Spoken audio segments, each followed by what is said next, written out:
Hace 4000 años el Creador del universo hizo un pacto eterno con Abraham.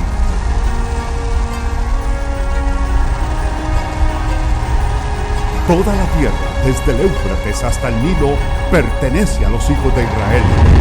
Ondas de choque sacudirán la tierra cuando el cielo descienda para cumplir esa promesa. Todas las naciones que quieran interferir con ese pacto marcharán al campo de batalla contra el Todopoderoso.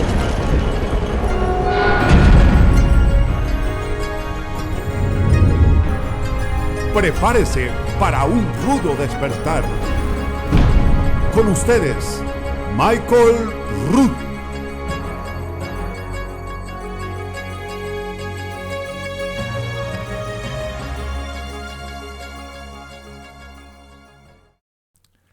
Shalom, seguidores de la Torá. Soy Michael Root desde los altos del Golán en Israel, por encima del hermoso mar de Galilea. En el episodio de hoy, Nehemia concluirá su enseñanza con un pequeño análisis del uso del hebreo y arameo de la Judea del primer siglo. Durante los años de trabajo como traductor de los rollos del Mar Muerto en la Universidad Hebrea de Jerusalén, Nehemia y otros lingüistas hebreos y arameos hicieron un descubrimiento increíble que pareciera que aludieron la fama de la pasión del señor Mel Gibson. Luego los llevaré a la cima de la montaña en la orilla del Kenneret, del mar de Galilea, para escuchar una de las palabras más profundas que se hayan dicho sobre la faz de la tierra. Durante los siguientes 2 episodios vamos a permitir que las palabras de Yeshua hablan por sí mismos provenientes del antiguo texto hebreo del Evangelio de Mateo. Al momento que termines nuestras series vamos a entender al rey y las reglas del reino sobre el cual él reina una claridad imaginable. Estos episodios finales le cambiarán la vida por eternidad. Ahora, el episodio 9 de la serie de 10 partes, En busca del libro perdido. Descubrimientos en el antiguo texto hebreo del Evangelio de Mateo. Lo último que quiero hablar es la cuestión del hebreo versus el arameo. Esto es algo que ha acaparado mucho la atención recientemente. La cuestión del arameo. ¿Cuántas personas aquí han visto la película La Pasión de Cristo? Muy bien, un buen número de gente. ¿Es la película La Pasión de Cristo? ¿Qué lenguaje habló Jesús de Nazaret? Él habló arameo. Muy bien, bueno, creo que debemos de parar la discusión aquí porque no sería justo que yo discuta con un gran erudito hebreo como Mel Gibson. Pero en serio, estoy seguro que Mel Gibson fue y habló con expertos que dijeron que en el primer siglo Yeshua hablaba arameo. ¿Y por qué es que él pensó eso? Porque es que los expertos pensaron eso. Ese es un versículo que tiene muy confundida mucha gente. Hechos 26, 13, 14. Esta es una visión famosa que Pablo tiene en el camino de Damasco. Pablo describe su visión y dice: a mediodía, yendo por el camino, vi una luz del cielo que sobrepasaba el resplandor del sol, y oí una voz que me hablaba y decía en lengua aramea: Saulo, Saulo, ¿por qué me persigues? Y Pablo dice que él preguntó: ¿quién eres, Señor? Y él explica que la respuesta fue que Yeshua estaba hablando. Así que, de acuerdo a por cierto, esta es la traducción de la NEVI, no versión inspirada, la cual estoy seguro que todos ustedes saben corresponde a la versión casi inspirada. Ahora, de acuerdo a la traducción de la NVI, ¿en qué lenguaje le habló Yeshua a Shaul? Arameo. De acuerdo a la NVI, Yeshua le habló a Shaul en arameo. Bueno, vamos a llegar al fondo de esto. Porque si mira otras traducciones, usted probablemente ya sabe que no tiene la palabra arameo, tiene una palabra diferente. Entonces, ¿por qué es que la NVI lo traduce como oí una voz que me hablaba y decía en lengua aramea? Yo mencioné anteriormente que basado en evidencias lingüísticas internas parece que Hechos fue escrito originalmente en hebreo. Sin embargo, no hemos descubierto aún el original en hebreo de Hechos. Todo lo que tenemos es la traducción griega de Hechos. Entonces vamos a ver la traducción griega y veamos cuál es la palabra de la traducción griega que está traducida en inglés en la NVI como arameo. La palabra en griego que está traducida como arameo en la palabra griega hebraidí. Tenemos algún erudito del griego en la audiencia que pudiera decirme el significado de cualquier niño de 3 años que pudiera decirme el significado de esta palabra hebraidí. Hebraidí es hebreo, es obvio. No se necesita que ser un erudito en griego para saber que la palabra hebraidí es hebreo. Entonces Shaul no escuchó a Yeshua hablarle en el arameo, él escuchó a Yeshua hablar en el hebreo. Entonces, ¿cuál lenguaje hablaba Yeshua? Hebreo. Muy bien, lo que podemos ver aquí es que había una modificación y un cambio intencional en algunas de las traducciones para cubrir el hecho de que Yeshua hablaba en hebreo. Ahora, este es otro versículo que tiene a mucha gente confundida, Salmo 22, y ahí leemos esta declaración: Dios mío, Dios mío, ¿por qué me has desamparado? ¿Y de dónde se les hace esto familiar? Por supuesto, todos saben que estas son las palabras de Yeshua cuando estaba muriendo. Las palabras de Yeshua cuando estaba muriendo. Dios mío, ¿por qué me has desamparado? Ahora veamos cómo aparece esto en el griego en Mateo 27, versículo 46. Leemos, Jesús clamó a gran voz diciendo, Elí, lama sabactani. Esto es, Dios mío, ¿por qué me has desamparado? Ahora, en las palabras esto es, usted ya sabe que el griego está traducido en algo de un lenguaje extranjero. Y de hecho, las palabras Elí, lama sabactani, esas 4 palabras no son palabras en griego. Esas son palabras extranjeras que son citadas en el griego. Y de hecho, esas palabras son arameas. Así que si miramos este versículo en el griego, suena como que Yeshua debió haber hablado en arameo. Sus palabras mientras moría fueron en arameo. Sin embargo, vamos a verlo en el hebreo. Ya hemos visto que el griego no siempre coincide con el hebreo. En el Mateo hebreo 27:46 dice, Yeshua clamó gran voz diciendo en el lenguaje santo, Elí, lama sabactani. Ahora, Elí, lama sabactani, esto es hebreo. Entonces, en el hebreo Mateo sus palabras se citan en hebreo. No solo citan en hebreo, sino que sus palabras son específicamente identificadas como siendo habladas en el lenguaje santo. Ahora, a través de la historia, el hebreo se ha conocido principalmente por 2 nombres. Ibrit, que es la palabra hebrea para hebreo, y la lengua santa, Lashon HaKodesh, el lenguaje santo, la lengua santa. Por lo tanto, de acuerdo al Mateo hebreo, Yeshua dijo sus palabras finales en hebreo. Y no solo eso, sino que se identifica específicamente como el lenguaje que él hablaba, hebreo. Tal como en Hechos, cuando dice, Yeshua clamó hablando en hebreo. Bueno, ¿qué está pasando aquí? Y de verdad no podemos llegar al fondo de este tema hoy. Solamente vamos a presentar la punta del iceberg. Y en realidad, cuando miramos esto y seguimos esto su conclusión lógica, se obtiene todo un nuevo entendimiento de esa escena final a medida que Yeshua está muriendo, de lo que sucedió ahí. Pero solamente miraremos la información preliminar. Entonces, Dios mío, ¿por qué me has desamparado? Estas palabras se citan en el texto griego en arameo. El texto griego cita estas palabras en arameo. Esto es un hecho. El segundo hecho que tenemos que el texto hebreo cita estas palabras en hebreo y dice específicamente que estas palabras fueron dichas en hebreo. Entonces, ¿cómo es posible que ambas declaraciones sean ciertas? ¿O pueden ser ambas ciertas? Bueno, en realidad ambas pueden ser ciertas, porque si miro solo al griego, determinaría que el griego fue traducido al arameo.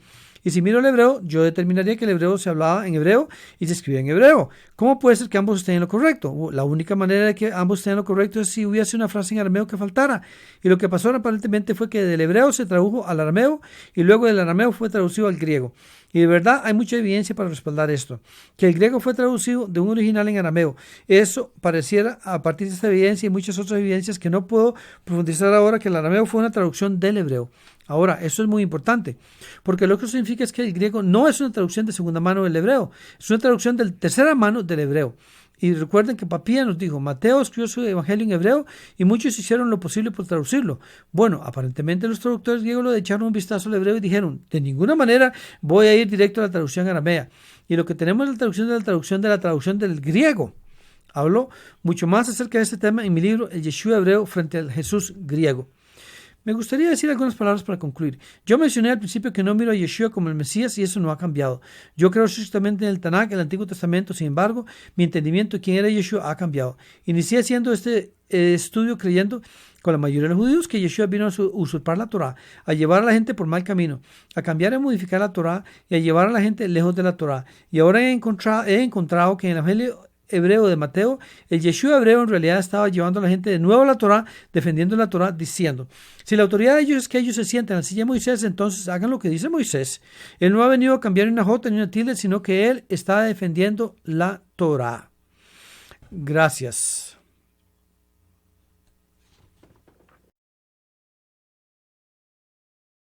En el cierre de esta noche nos vamos a regresar al Mateo capítulo 5. Estas son las primeras palabras registradas de Yeshua y él está hablando ahí a medida que la multitud se reúne alrededor de él, alrededor del mar de Galilea, y dice que viendo la multitud subió al monte y sentándose vinieron a él sus discípulos.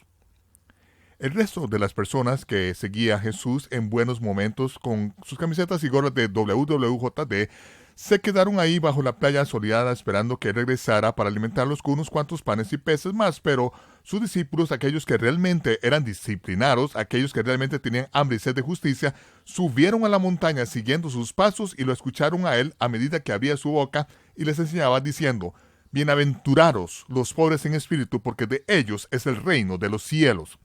el rey del cielo, que es del linaje real del rey David a través de su única progenitura terrenal, Miriam, la simiente de la mujer, ahora vamos a ver que el rey del cielo, a medida de que él establece las reglas del reino en los cielos, más adelante vamos a ver que él va a decir que la puerta del reino es muy estrecha y muy pocos la hallarán, pero el camino que conduce a la destrucción es muy amplio y la mayoría de la gente va a entrar en la puerta ancha que conduce a la destrucción. El rey del cielo está estableciendo las reglas del reino y debemos de escuchar cuidadosamente lo que él tiene que decir, porque él ya nos ha dicho y vamos a ver que la mayoría de la gente nunca encontrará la senda a la que él nos está llevando. Luego, el siguiente verso: bienaventurados los que tienen hambre y sed de justicia, porque ellos serán saciados. En el griego la palabra saciado es saciado hasta el punto de hambre de alguien. Creo que si estuviéramos aquí hasta las 5 de la mañana, todavía habría algunos de ustedes que estarían aquí porque su deseo es insaciable. Ustedes tendrían un hambre y una sed de justicia que simplemente no se detiene. Donde muchas personas tienen un hambre de 10 minutos, por la verdad, ustedes tienen un hambre que se tomará toda la eternidad para ser saciada. Y ahora, el versículo que realmente se ha convertido en el grito de batalla de toda la iglesia cristiana gentil occidental. Ese es el versículo tema del cristiano estadounidense. Se trata de Mateo capítulo 5, versículo 17. No penséis.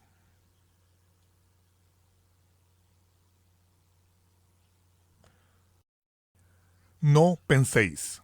Arrojen nuestros cerebros por la puerta. No podemos contar hasta 3, no podemos contar hasta 14. Simplemente es muy difícil. No, eso no es lo que dice. No vamos a permitir aislar un sonido numerado de esta escritura. Vamos a leerlo todo en contexto para entender lo que él está diciendo. No penséis por un segundo lo que está a punto de escuchar de mí. Cualquier cosa que alguien le diga que voy a decir, cualquier cosa que alguien invente para este próximo periodo mientras estoy ministrando, incluso por los próximos 2000 años, quiero dejarlo completamente claro aquí, al puro principio, con toda esta gente que se quedó en la playa, y ustedes muchachos aquí arriba para escuchar esto. Esta es la primera vez que mis palabras se están quedando registradas. Mateo, asegúrate de escribir esto y dejarlo claro. No quiero nunca, hasta que haya confusión en este asunto, no penséis que he venido a abrogar, destruir la ley, la Torá, o los profetas. No he venido a destruirla, a abrogarla, sino cumplirla. Ahora, estamos escuchando las palabras de un profeta que en realidad encaja con la descripción de lo que dijo Moisés, que va a venir un profeta al que debemos de escuchar. Este ungido rey de Israel, este linaje del rey David, este profeta al que debemos oír, que no nos va a alejar de la Torá, sino que nos va a guiar a un entendimiento correcto de la Torá. Ahora tenemos un candidato para el Mesías, ¿cierto? Alguien que no está pervirtiendo la Torá, no nos está alejando, no está haciendo señales, milagros y maravillas y eliminando la Torá, porque él es la señal verdadera de un falso profeta. No penséis que he venido para abrogar la ley o los profetas. La palabra ley en el griego es la palabra nomia. No vamos a quedar con el griego en esto porque en la Septuaginta cada vez que tenemos la palabra Torá, la tradujeron como nomia. Esto es Torá. Él no vino a destruir la nomia, la Torá. Ahora, nomia y Torá, ninguna de las dos significa ley. ¡Es la ley! Vi a algunos de ustedes brincar. Ustedes vieron luces azules intermitentes, barras en la prisión, esposas. Ustedes tienen el derecho de guardar silencio. Se lo hizo muy familiar a algunos de ustedes, pero esto no es lo que significa. La palabra Torah significa instrucciones. Nomia significa instrucciones como astronomía. Astro, estrella, nomia, instrucción. Es la instrucción de las estrellas, no es la ley. Es la revelación del Creador de la que se trata toda esta experiencia física consciente. Es muy simple. Son sus instrucciones de cómo vivir la vida. En primera de Juan, Juan dijo, Pues este es el amor a Dios, que guardemos sus mandamientos, y sus mandamientos no son gravosos. ¿Qué es gravoso? Las reglas, las regulaciones, las doctrinas y los mandamientos de hombres. Eso es lo que es gravoso. Luego él dijo, en esto conocemos que amamos los hijos de Dios, cuando amamos a Dios. Guardamos sus mandamientos, lo mismo que Yeshua dijo. Él dijo, amarás al Señor tu Dios con todo tu corazón, con toda tu alma y con toda tu mente. Amarás a tu prójimo como a ti mismo. De esos dos mandamientos depende la ley y los profetas. Ahora sí, regresemos a los 10 mandamientos. Vemos que los primeros 4 mandamientos detallan exactamente cómo debemos de amar a Dios, cómo quiere Él ser adorado y cómo Él quiere que le sirvamos. Los últimos 6 mandamientos nos dice cómo debemos de amar a nuestro prójimo. Y toda la Torá está establecida de esa misma manera. ¿Qué hay del mandamiento que nos dice? Lo que pasa si el buey de mi hermano acornea mi vaca y la mata. Somos prójimos. Algunos negativos nos sucedió a ambos. A ambos nos va a costar financieramente. Y así la Torá nos dice qué hacer, cómo manejar esta situación. Si algo nos salió bien en la vida, ¿a alguien en la sala le ha salido algo mal en la vida? Bueno, el resto de ustedes simplemente no ha vivido lo suficiente. Muy bien, entonces la Torá nos dice cómo resolver nuestra relación, cómo amarnos los unos a los otros en esa situación, porque si nos limitamos a hacer lo que la palabra de Dios nos manda, se nos ha dado el mandamiento de cómo manejarlo, ambos lo hacemos y entonces podemos mejorar nuestra relación. Podemos amarnos los unos a los otros como prójimos y nos podemos llevar bien y todo va a terminar bien. A pesar de haber tenido algo negativo, quizás un problema monetario que pasó en nuestra vida. Así que la Torá nos dice todo acerca de esto. Ahora, incluso de acuerdo a los cálculos rabínicos, solo hay 613 mandamientos en la Torá. Y la mayoría de ellos ni siquiera le aplica a usted.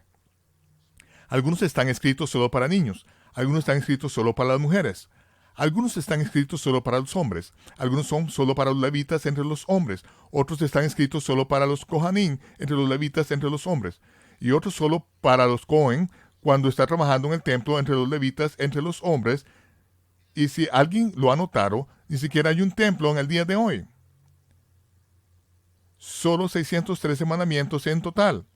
En Estados Unidos hay más de 2.4 millones de mandamientos. Leyes que aplican directamente a usted. Dígame usted, ¿quién está bajo la ley? Tengamos una perspectiva correcta de este tema. Sus mandamientos no son gravosos. Sus palabras son vida. Son más dulces que la miel al paladar. Sin embargo, en este mundo se nos ha enseñado a tener enemistad contra la autoridad de Dios, enemistad contra sus mandamientos. Él dijo que no le agregáramos, que no le quitáramos, y vemos que los fariseos le agregan 2, le agregan 4, le agregan 6, le agregan 8, le agregan miles de mandamientos. Pero ¿qué ha hecho el mundo cristiano? Ellos le han quitado, al punto que vivimos en una iniquidad absoluta en los Estados Unidos al día de hoy.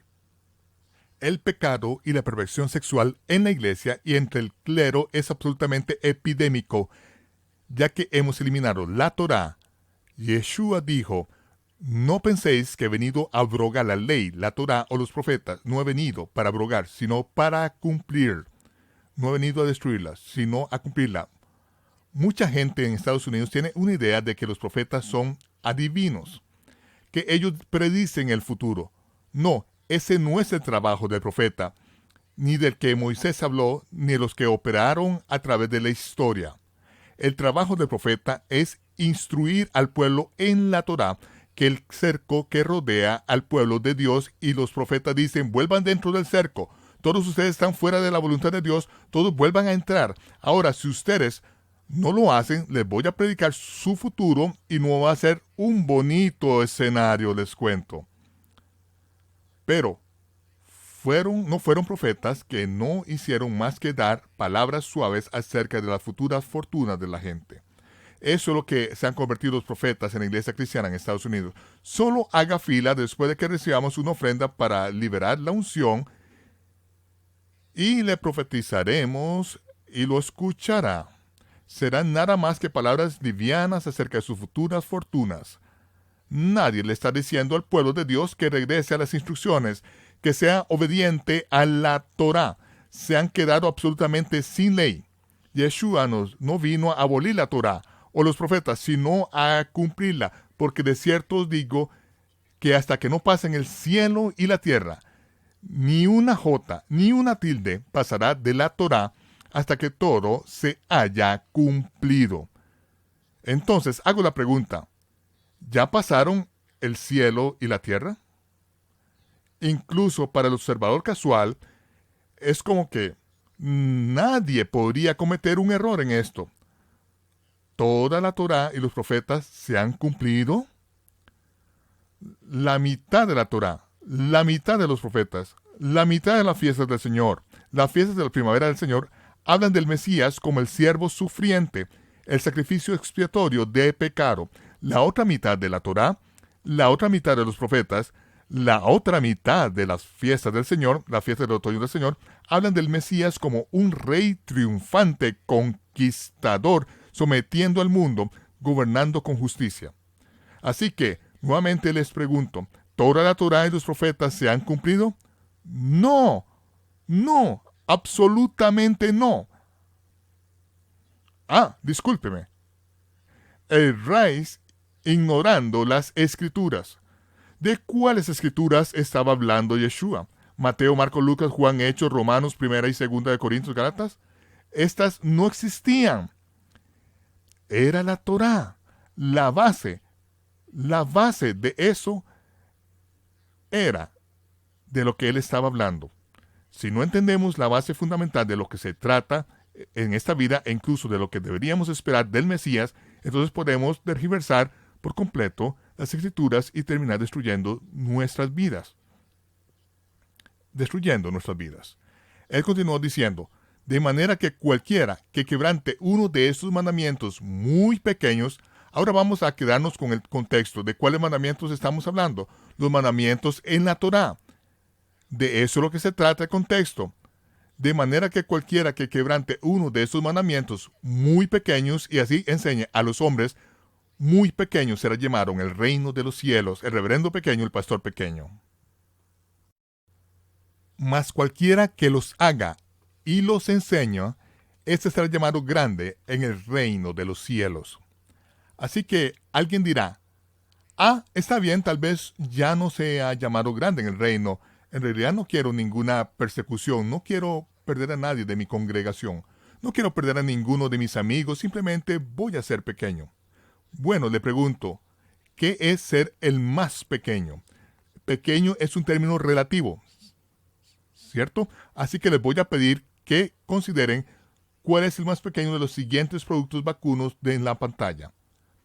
Una costilla asada, un rabo asado, una hamburguesa o un pastel de vaca.